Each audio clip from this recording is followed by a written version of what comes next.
Aquest proper dissabte es tancarà la 89a edició de la temporada de sardanes a Lloret de Mar. Un any més, la població ha viscut un dels cicles més antics d'arreu de Catalunya, de ballades de sardanes. En total han sigut fins a 15 audicions que organitza l'Ajuntament amb la col·laboració del sector sardanista local i que s'ha celebrat cada dissabte a 2:15 de la nit davant l'Ajuntament.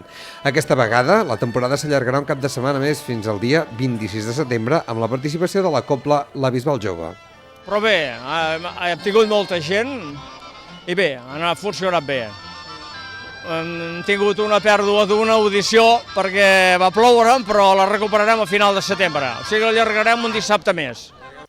Enguany han pres part a les ballades cobles com la Ciutat de Girona, la Bisbal Jove, la Flama de Farners, la Jovenívola de Sabadell o bé la Mediterrània.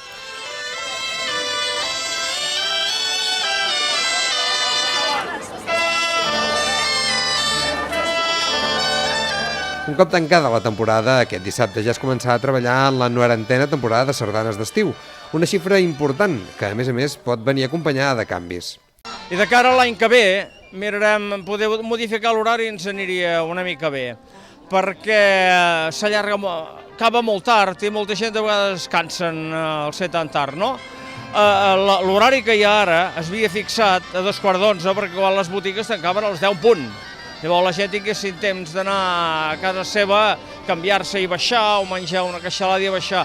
Ara això no es dona, perquè les botigues tanquen a l'hora que volen.